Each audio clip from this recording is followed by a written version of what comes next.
Dati-rati, kapag sinasabing investment, it's only for the big guys. Pero sa panahon ngayon, may pantay-pantay na access na ang bawat isa. Marami ng mga investments ngayon na maliit na puhunan ang kailangan para ito ay maumpisahan ng kahit sino. First things first, if you invest, you have to make sure nakapag-set ka na ng objective mo. Yung tinatawag nating financial goal. Kasi mahalaga na meron kang patutunguhan doon sa gagawin mong investment. Kahit ba sinasabing murang investment, alamin mo pa rin para saan yung gagawin mong investment na yon. At syempre, you have to make sure na naintindihan mo din how will your investment grow, magkano yung magiging value ng investment mo, and at the same time, you have to set your own timeline. Ibig sabihin, ikaw ang magde-decide hanggang kailan ka lang mag-i-invest. And you need to have discipline. Yes, maliit na nga ang puhunan, kung ikaw wala pang disiplina, paano maa-achieve yung objective mo? So you have to make sure ito ay klaro sa'yo. So ito na ang ilan sa mga investment na mura ang puhunan na pwede mo nang simulan. Una, itong ALFM, Philippine Stock Index Fund. Ang puhunan, 5,000 pesos. Ang pinaka-minimum na maaari mong i-top up or idagdag, of course, di ba? Again, sabi ko nga sa inyo kanina, meron kang timeline kung hanggang kailan mag-i-invest. At syempre, ang magkano bang pwede mong i-invest or idadagdag doon ay 1,000 pesos. Kung halimbawa, every month mo gagawin yan, pwedeng-pwede kasi yan yung minimum subsequent na order or subsequent na top up nila. Of course, yung Philippine Stock Index Fund, ito po yung composition noong fund na yan, di ba? Naka-invest heavily ang pera mo doon sa mga kumpanya na nakalista sa Philippine Stock Exchange kasi nga mini-mirror ng index fund ang mga kumpanya na nasa PSEI index. Ito yung top holdings ng ALFM.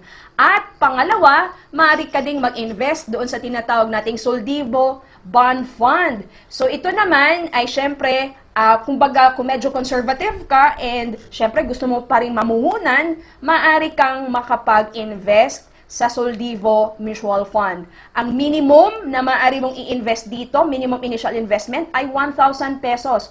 At ang minimum na maaari mong idagdag dito ay 500 pesos. Pangatlo, ang tinatawag nating Atram Global Consumer Trends Feather Fund. Ito po ay isang UITF. Ang minimum investment, ang puhunan, ang pinakapuhunan mo na maaring i-invest dito ay 1,000 pesos. At minimum additional investment din ay 1,000 pesos. Ito po ang top 10 holdings ng Atram Global Consumer Trends Feather Fund or ng UITF na ito. Kumbaga, yung mga kumpanya internationally, 'di ba? So nandiyan yung Amazon, Alibaba at kung ano-ano pa. At nandito din nakalagay yung regional exposure sa iba't ibang mga bansa. At ito yung mga sector exposure. At ang next, ang tinatawag nating Kaiser Ultimate Health Builder na kung saan ito yung saving program na 3-in-1 na. Maaari kang makapag-umpisa. Halimbawa, katulad ng ginagawa ko, 5,882. Actually, this is my second saving account sa Kaiser kasi yung una ay tapos ko na. So, maaari mo itong simulan, halimbawa, 2,647, depende doon sa gusto mong saving plan. Now, kagandahan with this Kaiser Saving Program, 3-in-1 na siya, na kung saan meron ka ng healthcare coverage, meron kang insurance, at at the same time, meron ka na ring investment. Kapag ikaw ay nag-apply, magkakaroon ka ng portal na katulad nito na kung saan all of your benefits, your healthcare contract, and even your benefit card ay maaari mong ma-download sa iyong Kaiser Saving Portal katulad nito. At ang sumunod ay yung tinatawag namang First Metro Save and Learn Fixed Income. So ito ay maaari magsimulan sa halagang 5,000 pesos.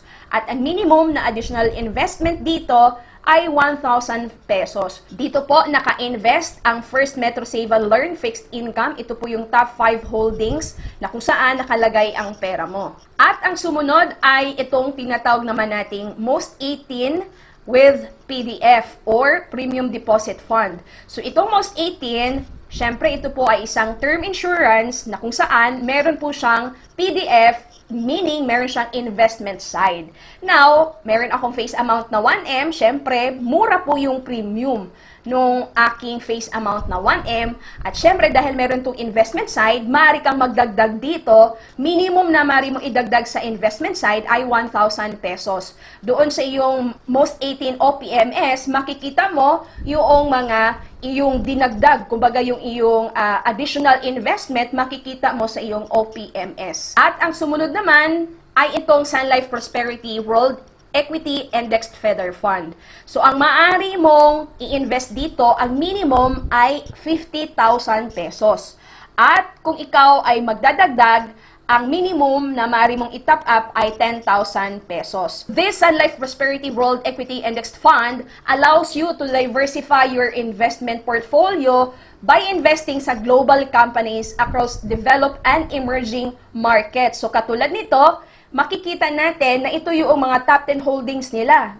Naka-invest ang pera mo sa Apple, sa Microsoft, sa Amazon, sa Facebook, sa Alphabet, sa Taiwan Semiconductor, sa Tesla, sa Tencent, sa JP Morgan, at syempre makikita natin na nakakalat sa iba't ibang mga sectors, 'di ba? At syempre ito po yung geographical weights or mga bansa kung saan naka-invest ang Sun Life Prosperity World Equity Indexed Fund. So, tandaan po natin, ito ay maaari mong simulan sa halagang 50,000 pesos at ang minimum ay 10,000 pesos. Naka-diversify ka na doon sa global companies sa buong mundo. At maaari ka ding mag-invest sa tinatawag nating Philequity Dividend Yield. Ito po kung ikaw ay naghahanap ng long-term capital appreciation through investing sa listed equity securities that pay out dividends while taking into consideration the liquidity and safety of its investment to protect the interest of its investors, then you can consider investing your money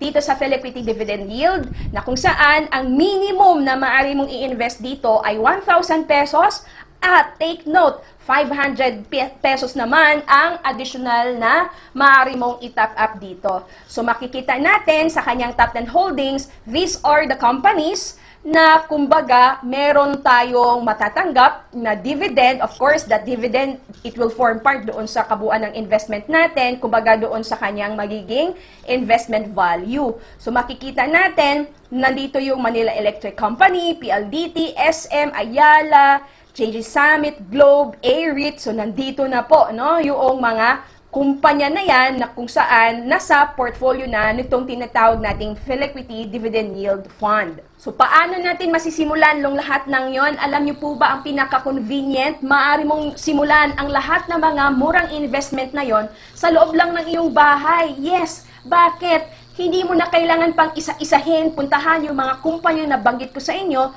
You have an access to all of that company through International Marketing Group. All you need to do ay mag-enroll sa International Marketing Group or IMG kasi nga ang IMG ay isang financial distribution company, a one-stop shop of all your financial needs. So nandun po yung mga binanggit ko mga kumpanya sa inyo na maaari mong masimulan sa murang puhunan.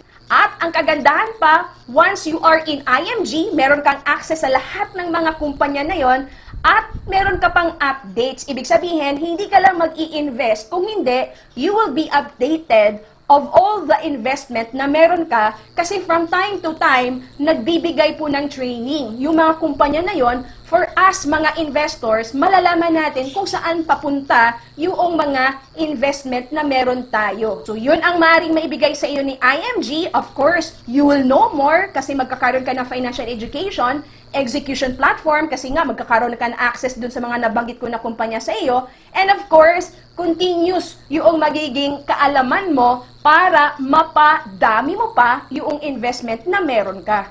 I hope you find this video informative. If you do, kindly share this video to your families and friends para sila din ma-encourage at ma-aware na marami na palang mga investment financials ngayon, mga financial instruments na maaari nilang simulan kahit sa maliit na puhunan.